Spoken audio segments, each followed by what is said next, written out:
Hola, ¿cómo están? Saludamos a todos y todas quienes se conectan a través de las pantallas del mostrador en una nueva entrevista para hablar sobre uno de los temas que ha estado en la agenda en el último tiempo, con mayor o menor relevancia dependiendo de lo que ha estado pasando en el Congreso Nacional. Me refiero a la madre de todas las batallas, la reforma al sistema político que viene a ser un debate que se instala también, como sabemos, dentro de este contexto electoral que vamos a vivir este año 2024. Bueno, y para aterrizar un poco el tema, vamos a conversar con el abogado, doctor en Derecho, también profesor de Derecho Administrativo de la Universidad de Tarapacá, Flavio Quesada. ¿Cómo está, Flavio? Muchas gracias por el tiempo de conexión con nosotros. Muy bien, muchas gracias por la invitación. Bueno, tal como estaba diciendo, ha sido un tema, la reforma del sistema político, que va y viene, ¿no? En mayor o menor intensidad, dependiendo de lo que ha estado pasando en el mundo político. En el último tiempo, independiente de lo que pasó recientemente con toda esta disputa que hubo por la censura de la mesa, donde nuevamente reflotó también la necesidad de hacer reformas al respecto a propósito de la dispersión y el comportamiento de nuestros representantes, en el último tiempo se instaló nuevamente la idea por parte de algunos expertos que participaron en el proceso anterior, donde se estuvo trabajando en un documento socializado con partidos políticos sobre, creo que fueron 24 propuestas a entrar a debatir en eventuales reformas por una ventana de tiempo acotado antes de que entremos en periodo de campaña electoral más intenso este año, ¿cierto? Y el debate se ha centrado principalmente, y también en palabras de varios parlamentarios, en dos cuestiones que tienen que ver con el umbral del 5% y también con estas medidas antidíscolo a propósito también de los últimos episodios de parlamentarios que se han salido de sus partidos, se han convertido en partidos nuevos o han mantenido el cupo como independientes, etcétera. Y en paralelo han habido varios analistas también y abogados que han tratado también de decir de diferentes maneras de que el debate está centrado de una manera equivocada, de que esto no es para nada suficiente y no corresponde poner el foco, por ejemplo, en el tema de la fragmentación política. ¿En qué espectro de todo este debate te encuentras tú como también ex experto de, el último proceso constitucional, y qué visión tienes desde tu posición respecto a aquellos elementos que se han instalado en el último tiempo? Es complejo porque hay hartas cosas que se cruzan. Quisiera decir en un primer lugar que creo que este debate tiene parte de quizás de dos errores. En un primer lugar, de tener una visión excesivamente estrecha de qué entender por sistema político. Eso por un lado. Y luego también un problema de diagnóstico, los problemas del sistema político entendido en términos amplios, tal y como lo trata la literatura, no se agota a un problema del guarismo, de cuántos partidos se cuentan o no en el Congreso Nacional. Si se me permite una analogía histórica, Ujú. que son las que siempre me gusta utilizar, es como si los tiempos de 1920, a principios del siglo XX, donde también el Congreso era, digamos, ingobernable, se hubiese intentado resolver aquello disminuyendo el número de partidos. Sabíamos que en esa época lo que había era una grave crisis de gobernabilidad, de legitimidad de ese sistema y por sobre todo de cohesión social. Yo creo que eso, digamos, si se permite ahí la analogía, es lo que está tras el problema del sistema político chileno. Y por lo mismo, el anteproyecto de la comisión experta, si bien abordaba los temas que tú mencionabas, esto es la fragmentación de los partidos, normas vinculadas a impulsar cierta disciplina partidaria, que me parecían que iban en la dirección correcta, pero iban en la dirección correcta porque estaban en un contexto en el cual se hacían cargo de más problemas del sistema político, se hacían cargo de problemas de legitimidad, evidentemente la legitimidad de origen que tenemos del texto actual, que sigue estando ahí más o menos presente, y de legitimidad del sistema a la hora de que permitía que la ciudadanía pudiese participar más activamente de los asuntos públicos, reconociendo un amplio abanico de instrumentos de participación ciudadana.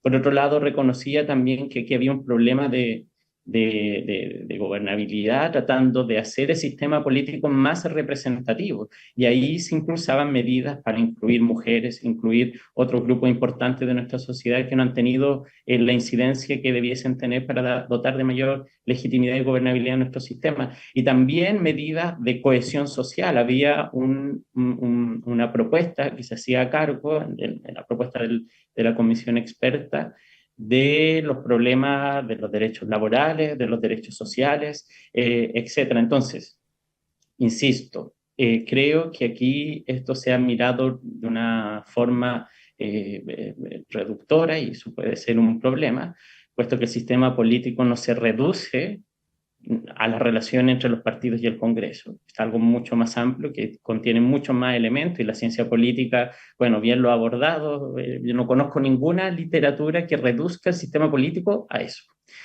Y luego, entonces se ha mirado de una forma muy reduccionista lo que es el sistema político.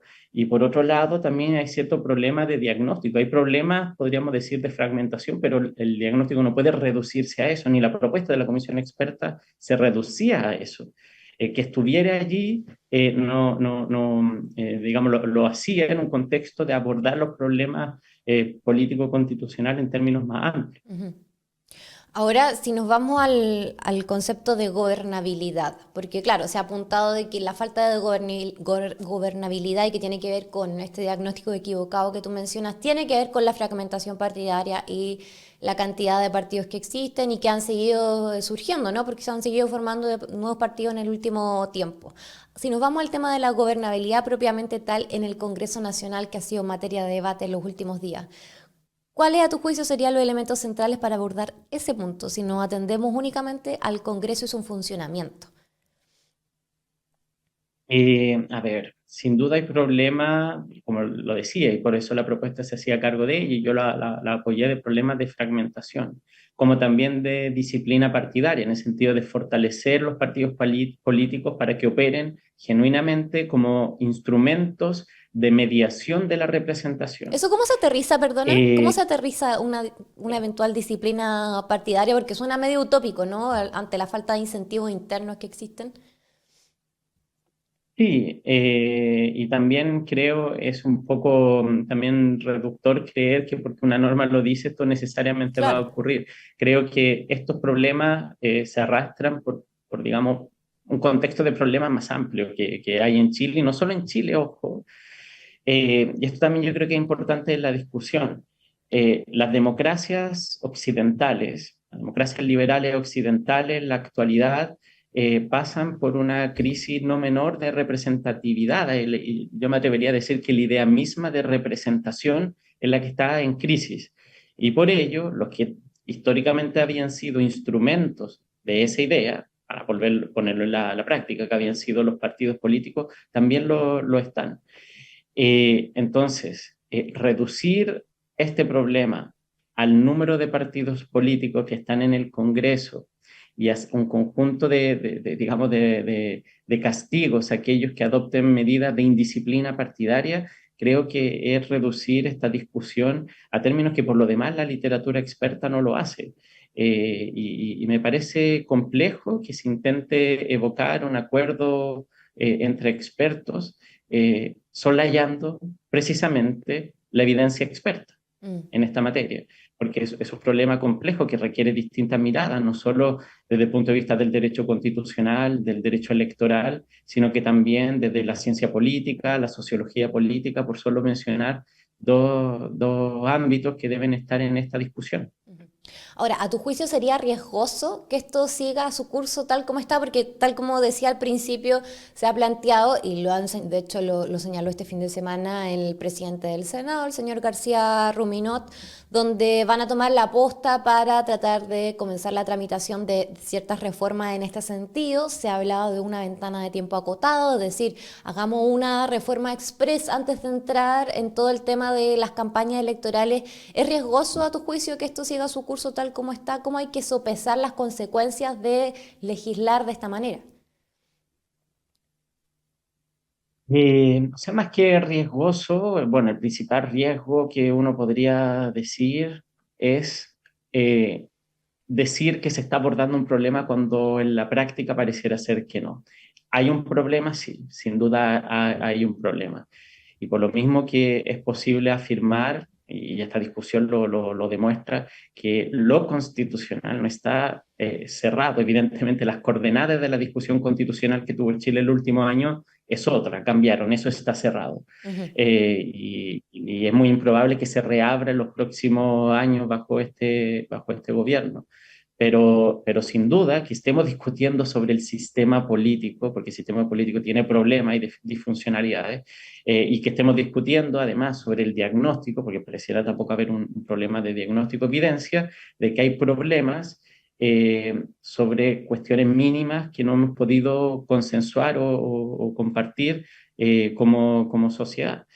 Eh, por lo mismo creo que ahí el principal riesgo es que ante un problema que es real, aparezcamos como que lo estamos intentando abordar cuando en realidad no se está haciendo efectivamente. Yo creo que ese sin duda es un riesgo. Y por otro lado, también existe, leído de otro experto que publicó hace poco, un cientista político, como medidas en este mismo sentido en otros países, esto es, tendientes a reducir la fragmentación, el guarismo de partidos en el Congreso, como normas de disciplina partidaria se intentaron adoptar en otros países y, bueno, no fueron lo suficientemente efectivas y no evitaron derivas iliberales. Estoy hablando del caso italiano. Ujú.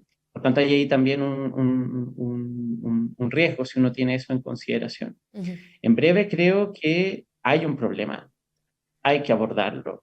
El diagnóstico es importante que sea compartido no solo por aquellos que toman la decisión y que por lo demás van a ser afectados por esa decisión, sino que también por aquellos que se dedican a investigar estos temas y aquellos también que han podido participar en las distintas discusiones que se ha dado en esta materia.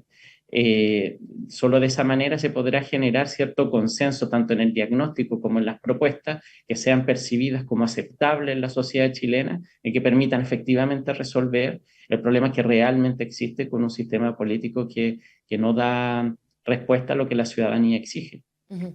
Déjame hacerte una última pregunta respecto a otro de los temas que es parte del debate y fue parte de los diagnósticos y análisis que también ustedes como expertos de la comisión pasada realizaron en su minuto, ¿no? Y que tiene que ver con las faltas de incentivos para la colaboración entre los poderes del Estado, entre el Ejecutivo y el Legislativo. Y precisamente vamos a entrar ahora en un periodo electoral estos próximos 2 años donde se ha hablado de la lógica de la alternancia, que hay que mirar el próximo periodo, que la derecha debe estar mirando el próximo periodo también, en cómo va a generar esos incentivos de colaboración ante un Congreso que tiene un ambiente tremendamente adverso, ¿no? ¿Cómo ves ese debate en particular a partir de lo que fue el diagnóstico, los análisis que ustedes realizaron en el proceso constitucional anterior? ¿De qué manera es correcto abordarlo en el actual contexto que tenemos hoy día en Chile? El tema de los incentivos particularmente. Mira, el problema es un poco paradójico porque esto evidencia que es un problema profundo de índole constitucional que requiere ser abordado. ¿Por qué? Porque es algo que no atañe ni un gobierno de un color ni de otro, Mm. sino que a quien aspire a gobernar, a las reglas básicas mínimas de una democracia. Y ahí un problema. Ahora, esas reglas pueden estar en el texto constitucional como pueden estar en otras leyes, importantes también. Y por lo mismo, como son reglas mínimas básicas, es fundamental que haya un acuerdo compartido, un consenso transversal sobre esta materia. Y creo que el gran desafío ahí es cómo construir ese consenso, tanto a nivel digamos, del conocimiento experto en esta materia, como de los actores políticos. Ahora, por otro lado, el problema que genera esta situación es que quienes deben adoptar esa decisión son precisamente aquellos que se verían directamente afectados por esa decisión, de manera que es difícil que adopten medidas que pudiesen parecerles como tanto incómodas o incluso perjudiciales. Entonces, es digamos, el problema, el dilema en el que estamos. Pero quiero volver al inicio, porque Ujú. quiero, yo diría, principalmente la conclusión a la que siempre llego cuando pienso este problema. Aquí hay tres grandes, a lo menos, tres grandes problemas del sistema político chileno. Hay un problema de legitimidad, que tiene un texto que tiene ciertos problemas de legitimidad, de origen, de ejercicio, parcial en su ejercicio. Tenemos un problema de gobernabilidad, y no es solo un problema de gobernabilidad, porque una dictadura puede ser perfectamente gobernable, digamos, Claro. y estable. Corea del Norte, por ejemplo, un régimen perfectamente estable y una sociedad que es gobernada, digamos, pero inaceptable, porque es una cuestión así ilegítima. Problema de legitimidad, hay un problema de gobernabilidad y un problema de cohesión social. Por eso que hago la analogía con lo que ocurrió en el momento constitucional o momento constituyente del 25, porque es más o menos similar. Entonces, necesitamos adoptar medidas que permitan consensos básicos, que permitan fortalecer la cohesión social, establecer mecanismos que permitan que los gobiernos puedan llevar adelante sus programas y que puedan gobernar, y que el sistema político todo, el sistema constitucional todo sea percibido como legítimo. Y para ello no se agota esto en una pequeña reformita electoral. Es necesario adoptar ciertos consensos y por eso es valioso recuperar, creo, el anteproyecto de la comisión experta, pero en su integridad, Mm. no escogiendo articulitos o incisos ad hoc, sino en su integridad, que era un acuerdo que recogía todos estos elementos. Es cierto que había mecanismos para reducir la fragmentación y para intentar establecer incentivos de disciplina partidaria. Lo existía porque es un problema y había que hacerse cargo. Pero paralelamente había mecanismos de democracia directa, robustos y amplios, de democracia directa, para promover una mayor representatividad de la sociedad en los órganos que van a adoptar las definiciones políticas, así con paridad, así con la posibilidad de escaños reservados. Había también una robusta constitución laboral y social para intentar crear cohesión social que diera legitimidad, estabilidad, gobernabilidad al sistema constitucional y político chileno. Creo que ahí, si se quiere evocar ese acuerdo, que me parece un acuerdo muy valioso, es un hito importante en las discusiones constitucionales que hemos tenido en estos últimos años, no sea una selección así ad hoc de lo que puede interesar a algunos, sino que se entiendan en la globalidad, porque intentó ser una propuesta que abarcaba el problema en su globalidad. Claro, con todas las complejidades que eso implica. Dicho eso, hecha esa síntesis, Flavio, ya con esto cierro. Quiero terminar con una pregunta más a modo de reflexión, cómo lo están viendo desde la academia. Tú decías anteriormente de que, Clara, evidentemente en estos 2 años que quedan de gobierno el debate constitucional es imposible abrirlo, así lo han advertido desde todas las partes, pero ¿cómo proyecta la maduración del debate constitucional a partir de estos elementos en términos de proyección de tiempo? ¿Cómo lo ves? Mira, durante el verano estuve de profesor invitado en el extranjero, en Francia. Compartí con muchos colegas de distintos países que han mirado muy en detalle el proceso constituyente chileno. Les digo en largo, los anteriores y del último año. Eh, y en esas conversaciones, interesante la perspectiva desde afuera, porque ven cosas que quienes estamos desde dentro a veces no lo percibimos. Me permito llegar a la conclusión por ahora, eh, dos yo diría. Bueno, uno, no se puede cerrar la discusión constitucional, eso me parece obvio, nadie puede decirlo. Yo entiendo que en contexto electoral hay que decir ciertas cosas. Lo que sí me parece correcto es que las coordenadas de la discusión constitucional chilena de los últimos años pareciera que eso más o menos se cerró Ujú. y que en estos años es improbable que se vuelva a abrir. Pero solo la ciudadanía puede saber si es que en el futuro esto se vuelve a abrir o no y cómo. Esto no es algo que se diga desde arriba o que se decrete, eso por un lado. Y dos, que si bien Chile no reemplazó el texto constitucional, eh, creo que la constitución chilena actual no es la constitución digamos, del primer semestre del 2019. La constitución chilena cambió. Tenemos una constitución distinta. Esto no quiere decir que sea mejor ni necesariamente peor. Yo creo que es posible trazar rasgo de, digamos, de una reinterpretación de la Constitución en términos similares a cuestiones que han estado en las discusiones constitucionales anteriores. Te puedo dar algunos ejemplos. La reforma que se hizo al Código de Aguas, la ley de marco de cambio climático, por solo dar dos ejemplos, y hay otras leyes más en materia ecológica. Si se hubiesen planteado esas discusiones en los años 90, sin duda, creo, parte importante del medio jurídico y de forma bastante probable también el Tribunal Constitucional habrían afirmado que son inconstitucionales. Y ahí están, aplicadas, aprobadas transversalmente en el Congreso y cuya constitucionalidad nadie discute. Lo mismo, creo, se puede decir de ciertas interpretaciones que la Corte Suprema, incluso el Tribunal Constitucional, están haciendo del texto. Es decir, y es importante que hacer una distinción. Esto, pues, se le enseña siempre a los estudiantes de Derecho, porque una cosa es el enunciado normativo, digamos, el texto, el papel, el texto. La norma es lo que se interpreta del texto. Y esto es un fenómeno institucionalizado, un fenómeno social, y eso va cambiando a medida que la sociedad va cambiando. Y en ese sentido, como te mencionaba, hay rasgos en materia social, en materia medioambiental, de que hay cambios. Por otro lado, el texto ha tenido reformas profundísimas, de las más importantes, el tema de quórum, por un lado, entre otros, y por otro lado, el mismo hecho que en el texto quede todas estas normas que abrieron los procesos constituyentes.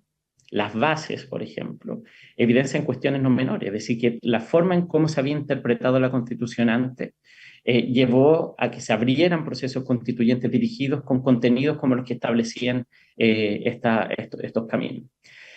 Ahora, esto no significa que eso sea lo único rasgo, también hay ciertos rasgos de más, podríamos decir, de robustecimiento del poder estatal o incluso autoritario que se han podido identificar.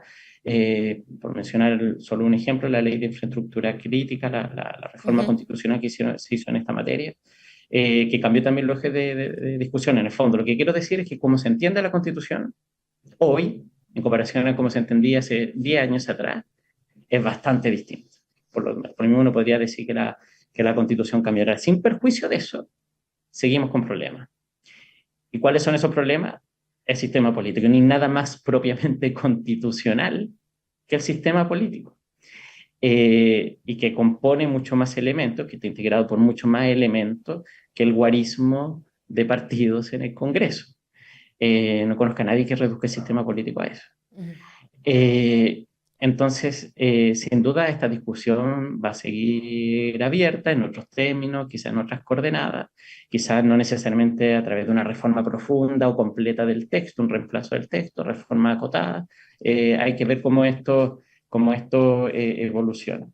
Pero, insisto, hay problemas en el sistema político, que estemos discutiendo de esto lo evidencia, y espero que si es que se evoca un acuerdo que fue valioso, el acuerdo de los expertos, en su momento se haga también para incluir el saber experto que en estas materias se ha ido produciendo gracias a las robustas ciencias sociales que hemos podido desarrollar y construir como país. Perfecto, Flavio Quesada, me quedo con eso. Entonces te agradezco por la conversación, nos permite situar el debate desde una mirada mucho más integral y menos simplista como se ha hecho hasta ahora. Así que es enriquecedor por conversar en esos términos. Te lo agradezco y espero que nos volvamos a encontrar pronto. Que estés muy bien. Muchas gracias. Gracias por la invitación, fue un gusto. Gracias. Chao, chao.